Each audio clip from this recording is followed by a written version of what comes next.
Hello students. ਸੋ ਇਸ ਤੋਂ ਪਿਛਲੀ ਵੀਡੀਓ ਦੇ ਵਿੱਚ ਬੱਚੇ ਆਪਾਂ ਨੇ ਕੂਲੰਬਸ ਲਾਅ ਸਟਾਰਟ ਕੀਤਾ ਸੀਗਾ, ਠੀਕ ਹੈ। ਤੇ ਹੁਣ ਆਪਾਂ ਇਸ ਵੀਡੀਓ ਦੇ ਵਿੱਚ ਸਟਾਰਟ ਕਰਾਂਗੇ ਕੂਲੰਬਸ ਲਾਅ ਇਨ ਵੈਕਟਰ ਫਾਰਮ, ਠੀਕ ਹੈ। ਬਹੁਤ ਈਜ਼ੀ ਐਕਸਪਲੇਨੇਸ਼ਨ ਦੇ ਨਾਲ ਆਪਾਂ ਨੇ ਇਸ ਨੂੰ ਸਮਝਣਾ ਹੈ, ਠੀਕ ਹੈ।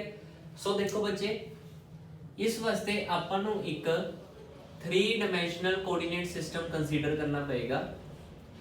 x axis, y axis and z axis, ठीक है बच्चे। हुण मान लो यह बच्चे अपना हैगा फर्स्ट चार्ज Q1 जिसका ओरिजिन तो पोजीशन वैक्टर हैगा बच्चे कुछ R1 वैक्टर, ते यह मान लो अपने कोले कोई अनदर चार्ज है Q2 जिसका कुछ पोजीशन वैक्टर हैगा ओरिजिन तो R2 वैक्टर, ठीक है बच्चे। ते आपस दे विच यह लाइन तुसी की कर दो ज्वाइन Q1 तो Q2 तक। हुण देखो बच्चे, Q1 भी आपां पॉजिटिव कंसीडर कर रहे हैं, Q2 भी आपां पॉजिटिव कंसीडर कर रहे हैं। Q1 Q2 दे ऊपर की लगाएगा, फोर्स ऑफ रिपल्शन लगाएगा ना इस डायरेक्शन दे विच। ते इस फोर्स नूं बच्चे आपां किस तरीके नाल रिप्रेजेंट करना है, F वेक्टर 2 1, ठीक है। दोबारा लिख देने F वेक्टर 2 1। इस नूं किस तरीके नाल बच्चे रीड करना है आपने, जेड़ी फोर्स सेकंड पार्टिकल दे ऊपर लग रही है किस करके, फर्स्ट पार्टिकल दे, ठीक है। 2 1 नूं ऐ नहीं समझना 2 1 दे ऊपर फोर्स लगा रहा है। 2 1 दा मतलब की है बच्चे, फर्स्ट चार्ज सेकंड चार्ज दे उत्ते फोर्स लगा रहा है, उस नूं इस तरीके नाल आपां रीड करने हैं। ते ऑब्वियसली आ बच्चे सेकंड वाला चार्ज भी फर्स्ट चार्ज दे उत्ते इस साइड फोर्स ऑफ रिपल्शन लगाएगा। ते इस फोर्स नु बच्चे आपां किस तरीके नाल लिखांगे, F वेक्टर 1 2, F दे पैर च की लिख दांगे 1 2। 1 2 दा मतलब की हुंदा बच्चे, ओह फोर्स जेड़ा सेकंड चार्ज फर्स्ट चार्ज दे ऊपर लगा रहा है, ठीक है बच्चे, ध्यान रखियो। हुण अगली चीज देखो बच्चे, अपने कोले जिवें यह R1 ते R2 आपने रिप्रेजेंट किया है भी यह इसके पोजीशन वेक्टर्स नेगे, ठीक है। एक्चुअल दे विच यह R1 R2 मतलब जे आपां समझीए तां की होणगे। देखो बच्चे, जिवें अपने कोले R1 यह अपने कोले चार्ज है Q1, इस नूं आपां की कंसीडर किया है R1। यह अपने कोले चार्ज उरे की है बच्चे Q2, इस नूं आपां की कंसीडर किया है R2। ਤਾਂ R1 ਕੀ ਹੋਇਆ ਬੱਚੇ, ਜੇ ਆਪਾਂ मतलब कि x एक्सिस ਤੇ ਇਹ ਪੁਆਇੰਟ ਪਲੋਟ ਕਰੀਏ ਤਾਂ ਇਹ ਵਾਲਾ ਜਿਹੜਾ ਡਿਸਟੈਂਸ ਹੈ ਇਹ ਕੀ ਹੈ ਆਪਣੇ ਕੋਲੇ R1, ਤੇ ਇੱਥੋਂ ਦੀ ਜੇ x एक्सिस ਤੇ ਪੁਆਇੰਟ ਪਲੋਟ ਕਰੀਏ ਤਾਂ ਇਹ ओरिजिन ਤੋਂ ਸਾਰਾ ਡਿਸਟੈਂਸ ਕੀ ਹੋ ਗਿਆ, R2 ਹੋ ਗਿਆ, ਠੀਕ ਹੈ। ਹੁਣ ਅੱਗੇ ਦੇਖੋ, ਜਦੋਂ ਬੱਚੇ ਆਪਾਂ ਗੱਲ ਕਰ ਰਹੇ ਆ ਵੀ ਫਰਸਟ ਚਾਰਜ ਸੈਕਿੰਡ ਚਾਰਜ ਦੇ ਉੱਤੇ ਫੋਰਸ ਲਗਾ ਰਿਹਾ ਹੈ, ਠੀਕ ਹੈ, ਤਾਂ ਆਪਾਂ ਡਿਸਟੈਂਸ ਕਿਹੜਾ ਕੰਸੀਡਰ ਕਰਾਂਗੇ, फर्स्ट तो सैकेंड तक का डिस्टेंस, ठीक है ना। दोबारा रिपीट कर रहा मैं, जदों आपां गल कर रहे हैं भी फर्स्ट चार्ज सैकेंड चार्ज के ऊपर फोर्स लगा रहे हैं जी, जिसनों आपां किस नाल रिप्रेजेंट करते हैं, इस फोर्स नाल F वेक्टर 2 1 भी फर्स्ट सैकेंड के ऊपर फोर्स लगा रहे हैं, तो डिस्टेंस किहड़ा कंसीडर करांगे बच्चे, 1 तो 2 तक का डिस्टेंस। हुण 1 तो 2 तक का डिस्टेंस किहड़ा डिस्टेंस होएगा बच्चे, यह बीच वाला डिस्टेंस, ठीक है ना। समझ आ रहा है ना। देखो भी R1 यह सारा ये कंप्लीट R2 हो गया, जे आपां R2 चो R1 माइनस कर देंगे तो वो अपना यह बीच वाला डिस्टेंस आ जाएगा, ठीक है। तो मतलब कि R1 तो 2 तक का डिस्टेंस ये किस दे बराबर होएगा बच्चे, R2 vector minus R1 vector. ध्यान रखो बच्चे, इसनों किवें रीड करना है, distance from first charge to second charge, जिसनों किस नाल रिप्रेजेंट कर रहे हैं, R2 माइनस R1 नाल। जे बच्चे आपां गल करिए भी सेकंड चार्ज फर्स्ट चार्ज दे ऊपर फोर्स लगा रहा है, जो किस साइड लग रही है, उस साइड, मतलब कि F वेक्टर 2 1, ठीक है ना। सेकंड पार्टिकल फर्स्ट दे ऊपर फोर्स लगा रहा है, ਤਾਂ डिस्टेंस कित्थों दी कित्थे तक देखांगे, जे सैकेंड पार्टिकल फर्स्ट दे ऊपर बच्चे फोर्स लगा रहे हैं ਤਾਂ ਡਿਸਟੈਂਸ ਵੀ ਆਪਾਂ ਕਿਹੜਾ ਦੇਖਾਂਗੇ ਸੈਕਿੰਡ ਤੋਂ ਫਸਟ ਤੱਕ ਦਾ, ਕਿਉਂਕਿ ਇਹ ਇੱਕ ਵੈਕਟਰ ਕੁਆਂਟੀਟੀ ਆ ਗਈ ਉਰੇ, ਸੋ ਇਸ ਕਰਕੇ ਡਾਇਰੈਕਸ਼ਨ ਇਜ਼ ਇੰਪੋਰਟੈਂਟ। ਤਾਂ ਉਸ ਕੇਸ 'ਚ r ਵੈਕਟਰ 1 2 ਨਹੀਂ ਕਰਾਂਗੇ ਆਪਾਂ, r ਵੈਕਟਰ 2 1 ਕਰਾਂਗੇ, ਵੀ 2 ਤੋਂ 1 ਤੱਕ ਦਾ ਡਿਸਟੈਂਸ। ਠੀਕ ਹੈ, ਜੇ ਫਸਟ ਪਾਰਟੀਕਲ ਸੈਕਿੰਡ ਦੇ ਉੱਤੇ ਫੋਰਸ ਲਗਾ ਰਿਹਾ ਤਾਂ 1 ਤੋਂ 2 ਤੱਕ ਦਾ ਡਿਸਟੈਂਸ, ਜੇ ਸੈਕਿੰਡ ਵਾਲਾ ਚਾਰਜ ਫਸਟ ਚਾਰਜ ਦੇ ਉੱਪਰ ਫੋਰਸ ਲਗਾ ਰਿਹਾ ਤਾਂ ਸੈਕਿੰਡ ਤੋਂ 1 ਤੱਕ ਦਾ ਡਿਸਟੈਂਸ, ਜੋ ਕਿ ਇਸ ਦਾ ਕੀ ਹੋ ਜਾਏਗਾ ਰਿਵਰਸ ਹੋ ਜਾਏਗਾ, r1 vector minus r2 vector, ਕਿਉਂਕਿ ਬੱਚੇ ਮੈਗਨੀਟਿਊਡ ਤਾਂ ਉਨਾ ਹੀ ਰਹੇਗਾ ਨਾ, ਜਸਟ ਡਾਇਰੈਕਸ਼ਨ ਦੇ ਵਿੱਚ ਫਰਕ ਆਏਗਾ। ਠੀਕ ਹੈ, ਚਲੋ ਠੀਕ ਹੈ ਜੀ, ਇਹ ਦੋ ਇਕੁਏਸ਼ਨਸ ਬਣਾ ਲੀਆਂ। ਹੁਣ ਨੈਕਸਟ ਦੇਖੋ, ਬਿਲਕੁਲ ਸਿੰਪਲ ਗੱਲ ਹੈ। ਚਲੋ ਆਪਾਂ ਇੱਕ ਫੋਰਸ ਦਾ ਮੈਗਨੀਟਿਊਡ ਪਤਾ ਕਰਦੇ ਹਾਂ, f ਵੈਕਟਰ 2 1, ਆਪਣੀ ਇਹ ਵਾਲੀ ਫੋਰਸ ਦਾ ਮੈਗਨੀਟਿਊਡ ਪਤਾ ਕਰਦੇ ਹਾਂ। ਠੀਕ ਹੈ, 2 1 ਦਾ ਮਤਲਬ ਕੀ ਹੈ, ਜਿਹੜਾ ਫਰਸਟ ਚਾਰਜ ਸੈਕਿੰਡ ਚਾਰਜ ਦੇ ਉੱਪਰ ਫੋਰਸ ਲਗਾ ਰਿਹਾ ਹੈ, ਤਾਂ ਅਕੋਰਡਿੰਗ ਟੂ ਕੂਲਮਸ ਲੋ ਕੀ ਹੁੰਦੀ ਹੈ ਉਹ ਫੋਰਸ 1/4 ਪਾਈ ਐਪਸਾਈਲਨ ਨੋਟ, ਕਿਉਂਕਿ ਇਹ 에ਅਰ ਦੇ ਵਿੱਚ ਪਏ ਨੇ ਚਾਰजेस ਆਪਾਂ ਕੰਸੀਡਰ ਕਰ ਰਹੇ ਹਾਂ, 1/4 ਪਾਈ ਐਪਸਾਈਲਨ ਨੋਟ q1 q2 ਅਪੋਨ, ਹੁਣ ਬੱਚੇ ਡਿਸਟੈਂਸ ਨੀਚੇ ਕੀ ਹੁੰਦਾ ਹੈ r ਸਕੁਅਰ, ਇਹੀ ਹੁੰਦਾ ਨਾ r ਸਕੁਅਰ, ਤਾਂ r ਕਿਹੜਾ ਵਾਲਾ ਡਿਸਟੈਂਸ ਬੱਚੇ ਆਪਾਂ ਕੰਸੀਡਰ ਕਰਨਾ ਹੈ 1 ਤੋਂ 2 ਤੱਕ ਵਾਲਾ। ਯਾਦ ਰੱਖੋ ਇਸ ਫੋਰਸ ਦਾ ਮਤਲਬ ਕੀ ਹੈ, ਵੀ ਫਸਟ ਚਾਰਜ ਸੈਕਿੰਡ ਚਾਰਜ ਦੇ ਉੱਪਰ ਫੋਰਸ ਲਗਾ ਰਿਹਾ ਹੈ, ਤੇ ਡਿਸਟੈਂਸ ਕਿਹੜਾ ਕੰਸੀਡਰ ਕਰਾਂਗੇ, ਜਿੱਥੋਂ ਦੀ ਫੋਰਸ ਜਿੱਥੇ ਤੱਕ ਲੱਗ ਰਹੀ ਹੈ। ਤਾਂ ਇਸ ਨੂੰ ਕਿਵੇਂ ਰੀਡ ਕਰਨਾ ਹੈ, ਵੀ ਫਸਟ ਚਾਰਜ ਤੋਂ ਸੈਕਿੰਡ ਚਾਰਜ ਤੱਕ ਦੇ ਡਿਸਟੈਂਸ ਦਾ ਸਕੁਅਰ। ਨਾਲ ਬੱਚੇ ਆਪਾਂ ਕੀ ਲਗਾਵਾਂਗੇ ਯੂਨਿਟ ਵੈਕਟਰ, ਯੂਨਿਟ ਵੈਕਟਰ ਕੀ ਹੋਏਗਾ r ਕੈਪ 1 2, ਉਹ ਵੀ 1 2 ਹੋਏਗਾ ਆਬਵੀਅਸਲੀ ਹੈ।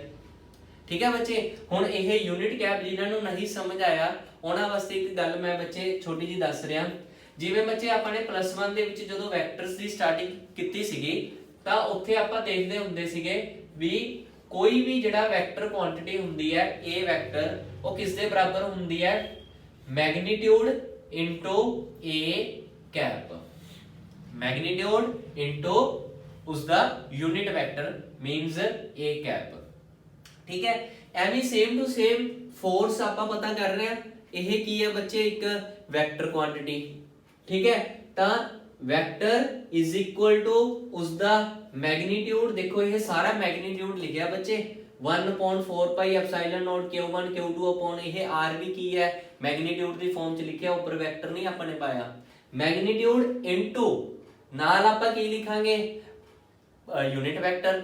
ਹੁਣ ਯੂਨਿਟ ਵੈਕਟਰ ਕਿਹਦਾ ਹੋਏਗਾ ਬੱਚੇ, ਵੀ ਫੋਰਸ ਕਿਹੜੀ ਡਾਇਰੈਕਸ਼ਨ ਚ ਲੱਗ ਰਹੀ ਹੈ, ਫੋਰਸ ਕਿਹੜੀ ਡਾਇਰੈਕਸ਼ਨ ਚ ਲੱਗ ਰਹੀ ਹੈ, ਜੇ ਫਸਟ ਚਾਰਜ ਸੈਕਿੰਡ ਚਾਰਜ ਦੇ ਉੱਤੇ ਫੋਰਸ ਲਗਾ ਰਿਹਾ ਹੈ ਤਾਂ ਉਹ ਕਿੱਧਰ ਨੂੰ ਫੋਰਸ ਲਗਾ ਰਿਹਾ ਹੈ, ਇਸ ਸਾਈਡ ਨੀਚੇ ਨੂੰ ਫੋਰਸ ਲਗਾ ਰਿਹਾ ਨਾ, ਮਤਲਬ ਕਿ ਕਿੱਥੋਂ ਦੀ ਕਿੱਥੇ ਫੋਰਸ ਲੱਗ ਰਹੀ ਹੈ, ਯੂਨਿਟ ਵੈਕਟਰ ਕੀ ਦੱਸੇਗਾ ਵੀ 1 ਤੋਂ 2 ਤੱਕ ਫੋਰਸ ਲੱਗ ਰਹੀ ਹੈ ਜੀ, ਫਸਟ ਮਤਲਬ ਜਿੱਥੇ ਚਾਰਜ ਪਹਿਲਾ ਪਿਆ ਉੱਥੋਂ ਦੀ ਸੈਕਿੰਡ ਚਾਰਜ ਤੱਕ ਜਿਹੜੀ ਫੋਰਸ ਹੈ ਉਹ ਲੱਗ ਰਹੀ ਹੈ, ਤੇ ਇਹੀ ਆਪਣਾ ਯੂਨਿਟ ਵੈਕਟਰ ਹੈ ਜੋ ਕਿ ਆਪਾਂ ਨੂੰ ਇੱਥੇ ਦੱਸ ਰਿਹਾ ਹੈ r ਕੈਪ 1 2, ਮਤਲਬ ਇਸ ਫੋਰਸ ਦੀ ਡਾਇਰੈਕਸ਼ਨ ਕਿਹੜੀ ਹੋਈ ਜੀ ਪਹਿਲੇ ਚਾਰਜ ਤੋਂ ਦੂਸਰੇ ਚਾਰਜ ਤੱਕ ਹੈ। ਠੀਕ ਹੈ ਬੱਚੇ, ਦੇਖੋ ਕਿੰਨਾ ਸਿੰਪਲ ਹੈ ਵੈਕਟਰ ਫਾਰਮ ਦੇ ਵਿੱਚ ਸਮਝਣਾ, ਬਸ ਸਿੰਪਲ ਇੰਨੀ ਚੀਜ਼ ਧਿਆਨ 'ਚ ਰੱਖਣੀ ਹੈ ਵੀ ਇੱਥੇ ਇਹ ਯੂਨਿਟ ਵੈਕਟਰ ਲਗਾਉਣਾ ਹੈ ਤੁਸੀਂ। ਉਹ ਯੂਨਿਟ ਵੈਕਟਰ ਕਿਵੇਂ ਲੱਗੇਗਾ, ਫੋਰਸ ਦੀ ਡਾਇਰੈਕਸ਼ਨ ਨੂੰ ਸੈਂਸ ਕਰਕੇ।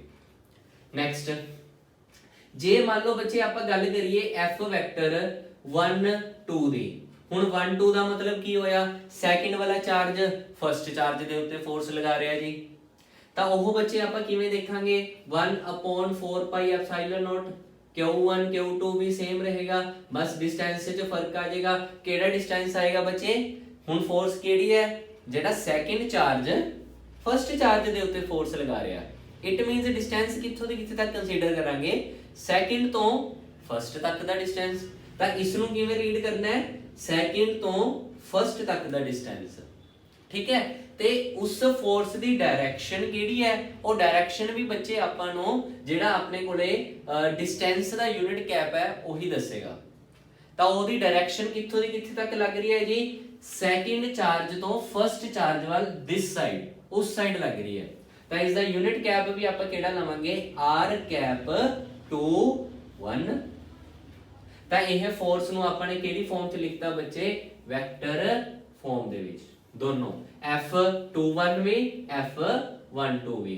21 ਦਾ ਮਤਲਬ ਦੁਬਾਰਾ ਰਿਪੀਟ ਕਰ ਦਿੰਨਾ ਜਿਹੜਾ ਫਰਸਟ ਚਾਰਜ ਸੈਕਿੰਡ ਦੇ ਉੱਤੇ ਫੋਰਸ ਲਗਾ ਰਿਹਾ ਤੇ ਜਿਹੜਾ ਸੈਕਿੰਡ ਚਾਰਜ ਫਰਸਟ ਦੇ ਉੱਪਰ ਫੋਰਸ ਲਗਾ ਰਿਹਾ। ठीक है, बस बिल्कुल सिंपल है, कंफ्यूज होने की लोड़ नहीं हैगी। कुछ एक्स्ट्रा भी लिखने की नीड थोनों नहीं होंदी, बस थोड़ी बहुती जिहड़ी थ्योरी है जो मैं इस वीडियो दे विच थोनों समझाई है वो तुसीं लिख सकते हो। ठीक है, बिल्कुल बुक दे विच थोड़ी लेंथी एक्सप्लेनेशन होंदी है, इन्नी एक्सप्लेनेशन दे विच आपां नूं जाण दी जरूरत नहीं हैगी। ठीक है बच्चे, उस तो बाद एक चीज़ होर है बच्चे बड़ी इंपॉर्टेंट है।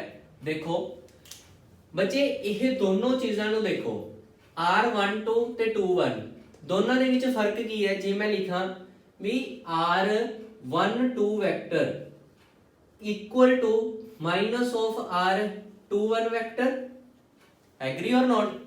ठीक है ना, देखो दोनों R2 minus R1 R1 minus R2 same है, बस फर्क किस चीज का आएगा? डायरेक्शन का फर्क आएगा। ठीक है ना, मतलब माइनस साइन का फर्क आएगा। ਤਾਂ ਇਹ ਵਾਲੀ ਚੀਜ਼ ਤੁਸੀਂ ਪੁੱਟ ਕਰ ਦੋ ਕਿਸੇ ਵੀ ਇੱਕ ਇਕੁਏਸ਼ਨ 'ਚ, ਚਾਹੇ ਇਸ ਇਕੁਏਸ਼ਨ 'ਚ ਪੁੱਟ ਕਰ ਦੋ ਚਾਹੇ ਇਸ ਇਕੁਏਸ਼ਨ 'ਚ ਪੁੱਟ ਕਰ ਦੋ। ਚਲੋ ਆਪਾਂ ਉੱਪਰ ਵਾਲੀ ਇਕੁਏਸ਼ਨ 'ਚ ਇਸ ਚੀਜ਼ ਨੂੰ ਯੂਜ਼ ਕਰਦੇ ਹਾਂ। ਤਾਂ ਦੇਖੋ f vector 21 is equal to 1 upon 4 pi epsilon naught q1 q2 upon, ਹੁਣ ਉਰੇ ਕੀ ਹੈ ਬੱਚੇ r square 1 2। ਹੁਣ R12 ਨੂੰ मैं की लिख सकदा माइनस ऑफ R21, ਤਾਂ ਮੰਨ ਲਓ ਉਹ ਵਾਲਾ ਮਾਈਨਸ ਮੈਂ ਅੱਗੇ ਲਗਾ ਦਿੰਨਾ ਤੇ ਉਰੇ R12 ਦੀ ਜਗ੍ਹਾ ਤੇ ਮੈंने ਕੀ ਲਿਖਤਾ 21 ਦਾ ਸਕੁਅਰ। ਜੇ ਬੱਚੇ ਵੈਕਟਰ ਦੀ ਫਾਰਮ 'ਚ ਹੈ ਤਾਂ ਮੈਗਨੀਟਿਊਡ ਦੀ ਫਾਰਮ 'ਚ ਵੀ ਆਪਾਂ ਉਸ ਨੂੰ ਲਿਖ ਸਕਦੇ ਹਾਂ। ਠੀਕ ਹੈ, ਇਨਟੂ ਯੂਨਿਟ ਕੈਪ ਕਿਹੜਾ ਲੱਗੇਗਾ R ਕੈਪ 21 ਵੀ ਕਿਸ 'ਚ ਚੇਂਜ ਸੌਰੀ 1 2 ਇਹ ਵਾਲਾ ਵੀ ਕਿਸ 'ਚ ਚੇਂਜ ਹੋ ਜਾਏਗਾ 2 1 ਦੇ ਵਿੱਚ ਚੇਂਜ ਹੋ ਜਾਏਗਾ ਬੱਚੇ। ਤਾਂ ਹੁਣ ਅੱਗੇ ਦੇਖੋ f vector 21 is equal to minus of ਬੱਚੇ 1 upon 4 pi epsilon naught q1 q2 upon r square 21 1 upon 4 pi epsilon naught q1 q2 upon r square 21 ਤੇ ਯੂਨਿਟ ਕੈਪ ਕੀ ਹੈ 21 21। ਮਤਲਬ ਇਸ ਵਾਲੇ ਐਕਸਪ੍ਰੈਸ਼ਨ ਨੂੰ ਹੁਣ ਆਪਾਂ ਕੀ ਲਿਖ ਸਕਦੇ ਹਾਂ f ਵੈਕਟਰ 1 2 लिख सकते हैं कि नहीं लिख सकते? देखो क्योंकि इस सारे दी वैल्यू की है f वेक्टर 1 2। ਤਾਂ ਹੁਣ ਇਸ ਚੀਜ਼ ਨੂੰ ਸਮਝੋ, ਇੱਥੋਂ ਆਪਾਂ ਨੂੰ ਕੀ ਪਤਾ ਲੱਗ ਰਿਹਾ ਬੱਚੇ ਵੀ ਜਿਹੜੀ force first charge second charge ਦੇ ਉੱਪਰ ਲਗਾ ਰਿਹਾ ਹੈ ਓਨੀ ਹੀ ਫੋਰਸ ਜਿਹੜੀ ਫਰਸਟ ਚਾਰਜ ਸੈਕਿੰਡ ਚਾਰਜ ਦੇ ਉੱਪਰ ਫੋਰਸ ਲਗਾ ਰਿਹਾ ਹੈ ਓਨੀ ਹੀ force second charge first charge ਦੇ ਉੱਪਰ ਲਗਾ ਰਿਹਾ ਹੈ। ठीक है, बट सिर्फ ਉਹ ਫੋਰਸਿਸ ਕੀ ਨੇ ਡਾਇਰੈਕਸ਼ਨ ਦੇ ਵਿੱਚ ਇੱਕ ਦੂਸਰੇ ਤੋਂ ਆਪੋਜ਼ਿਟ ਨੇ। ਕਿਵੇਂ ਆਪੋਜ਼ਿਟ ਨੇ? ਫਰਸਟ ਚਾਰਜ ਸੈਕਿੰਡ ਚਾਰਜ ਦੇ ਉੱਤੇ ਫੋਰਸ ਇਸ ਸਾਈਡ ਲਗਾ ਰਿਹਾ ਹੈ, ਸੈਕਿੰਡ ਚਾਰਜ ਫਰਸਟ ਚਾਰਜ ਦੇ ਉੱਪਰ ਫੋਰਸ ਉਸ ਸਾਈਡ ਲਗਾ ਰਿਹਾ ਹੈ। ਤਾਂ ਮਤਲਬ ਕੀ ਹੋਇਆ ਇੱਥੇ ਵੀ ਦੋਨੋਂ ਫੋਰਸਿਸ ਕੀ ਨੇ ਗਿਆ ਇਕੁਅਲ ਬਟ ਆਪੋਜ਼ਿਟ। क्या ਇਹ ਚੀਜ਼ ਸੁਣੀ ਲੱਗ ਰਹੀ ਹੈ ਬੱਚੇ? every action has equal and opposite reaction। ठीक है बच्चे, सो इस करके ਇਹ ਕੂਲਮਸ ਲੋ ਤੋਂ ਇਹ ਚੀਜ਼ ਬਣੀ ਹੈ। ਤਾਂ ਆਪਾਂ ਕਹਿ ਸਕਦੇ ਹਾਂ ਬੱਚੇ ਕੂਲਮਸ ਲੋ ਓਬੇ ਨਿਊਟਨਸ ਥਰਡ ਲੋ। ठीक है बच्चे, ਤਾਂ याद रखियो बिल्कुल सिंपल जी ਜਿਹੜੀ ਐਕਸਪਲੇਨੇਸ਼ਨ ਹੈ ਉਹ ਆਪਾਂ ਨੇ ਸਮਝੀ ਹੈ। ਕੁਝ ਐਕਸਟਰਾ ਤੁਹਾਨੂੰ ਲਿਖਣ ਦੀ ਲੋੜ ਨਹੀਂ, ਬਸ ਸਟਾਰਟਿੰਗ ਦੇ ਵਿੱਚ ਥੋੜੀ ਥਿਉਰੀ ਆਪਾਂ ਸਮਝਾ ਕੇ ਲਿਖ ਸਕਦੇ ਹਾਂ ਵੀ ਇਸ ਦੀ ਪੋਜੀਸ਼ਨ ਵੈਕਟਰ ਇਹ ਹੈ ਜੀ, ਇਸ ਦਾ ਪੋਜੀਸ਼ਨ ਵੈਕਟਰ ਇਹ ਹੈ। सिर्फ इन्ना का काम है ਜਿਹੜਾ ਤੁਸੀਂ ਬੱਚੇ करना है। ठीक है बच्चे, ओके बच्चे।